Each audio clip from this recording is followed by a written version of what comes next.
Assalamualaikum warahmatullahi wabarakatuh. Perkenalkan, nama saya Citra Sulistianingsih dengan NPM 18226031. Dengan video ini saya akan mereview jurnal internasional dengan judul Kluster Industri sebagai Strategi Peningkatan Daya Saing Agroindustri Bioenergi Berbasis Kelapa Sawit. Untuk identitas artikel yaitu dari Jurnal Teknik Industri dengan penulis Tajudin Batakut tahun 2016 halaman 1-10.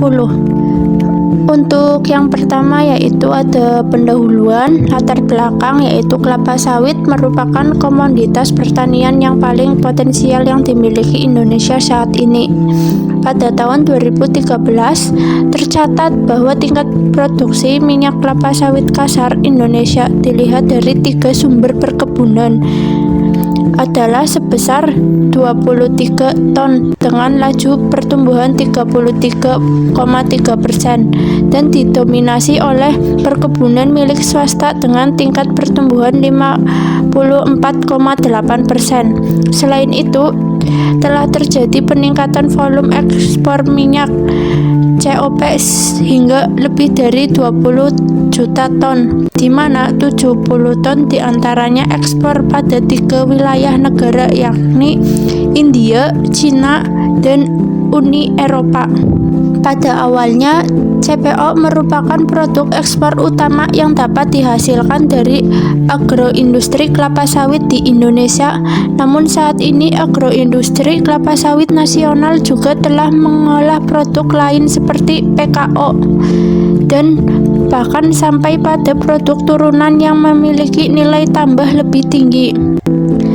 Telah terbagi CPO dan PKO menjadi sebuah produk turunan utama, diantaranya minyak goreng, margarin, palm fatty, asam lemak, dan bioenergi. Dalam hal ini adalah biodiesel merupakan bioenergi, khususnya biodiesel merupakan industri hilir minyak kelapa sawit yang masih tergolong baru di Indonesia.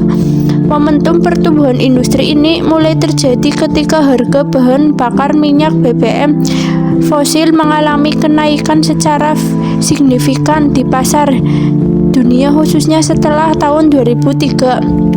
Selain itu, keprihatinan dunia akan meningkat pemasaran global yang diakibatkan emisi CO2 dan konsumsi energi fosil juga ikut merangsang tumbuhnya industri biofuel di seluruh dunia termasuk Indonesia. Selanjutnya ada tujuan artikel. Artikel ini bertujuan untuk memberikan gambaran tentang dampak dari pelaksanaan program klaster industri terhadap peningkatan daya saing industri bioenergi berbasis kelapa sawit nasional dan memberikan pengaruh positif terhadap 3 klaster agroindustri kelapa sawit nasional yang berada di Provinsi Riau, Sumatera Utara, dan Kalimantan Timur. Berdasarkan penilaian terhadap 4 elemen daya saing seperti aglomerasi perusahaan, nilai tambahan dan nilai rata jaringan kerjasama serta infrastruktur ekonomi menunjukkan bahwa telah terjadi peningkatan daya nilai saing dari ketiga klaster industri terbesar masing-masingnya. Selanjutnya ada metodologi penelitian, yaitu metodologi yang digunakan dalam artikel ini berkaitan dengan pengembangan klaster agroindustri kelapa sawit khususnya dalam menghasilkan biodiesel melalui analisis secara deskriptif terhadap beberapa literatur terkait serta mengacu kepada data-data sekunder yang ada. Akan dilakukan suatu penggambaran tentang kondisi daya saing dan perkembangan klaster agroindustri berbasis kelapa sawit nasional.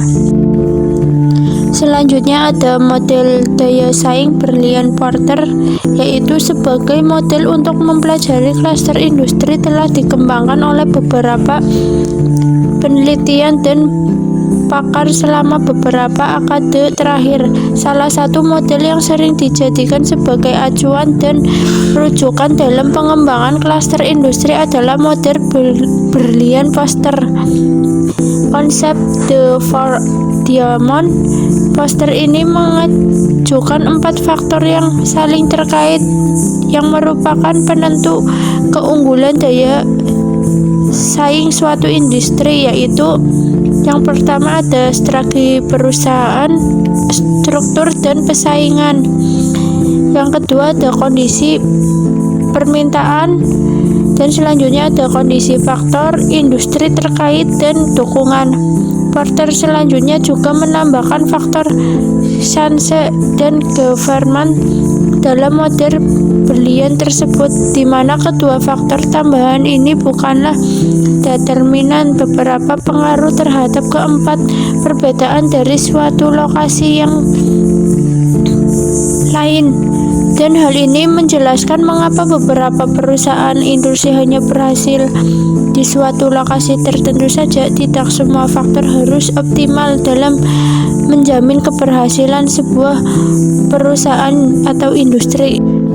Selanjutnya ada konsumsi dalam negeri dan ekspor biodiesel kelapa sawit, yaitu mengonsumsi bahan bakar nabati biodiesel dalam negeri terus mengalami peningkatan dari tahun ke tahun. Pada tahun 2006 tercatat bahwa mengonsumsi biodiesel nasional hanya 6% dibanding dengan mengonsumsi BBM.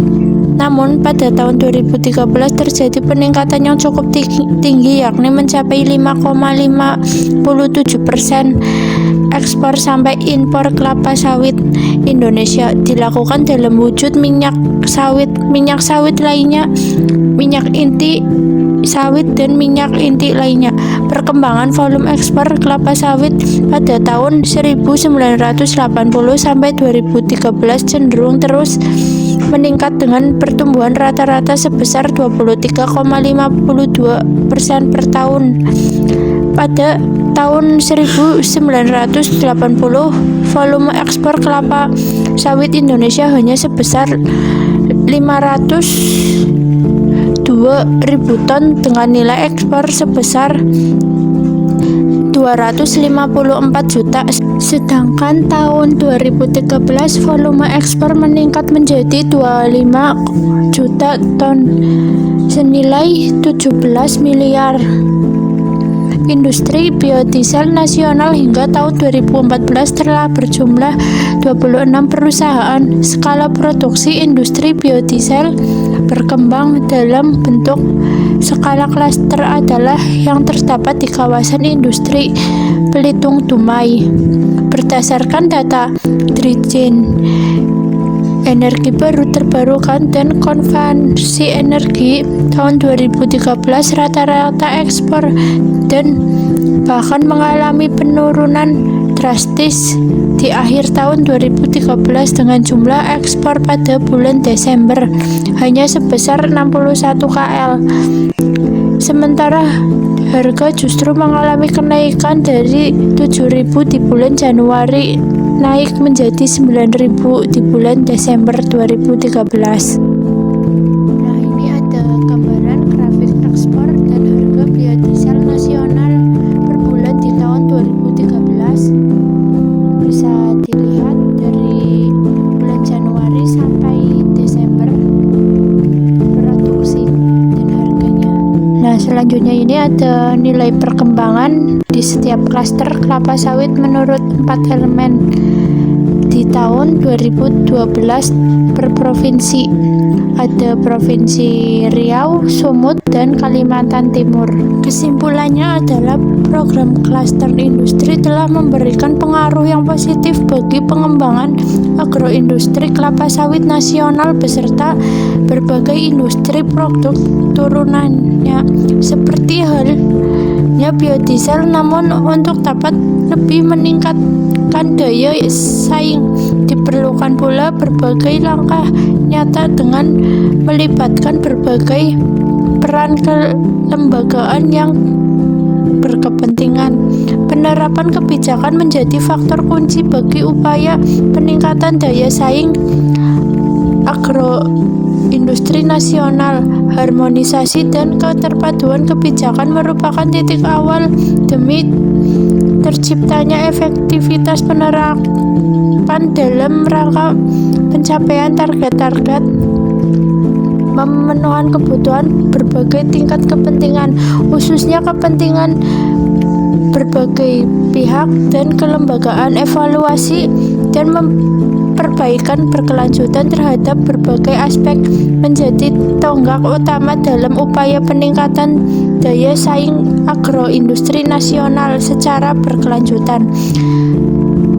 Penguatan daya saing industri biodiesel kelapa sawit nasional harus terus diupayakan agar industri biodiesel nasional mampu berbicara dan diakui dalam persaingan bisnis global. Cukup sekian dari paparan review jurnal internasional kali ini. Saya akhiri. Wassalamualaikum warahmatullahi wabarakatuh.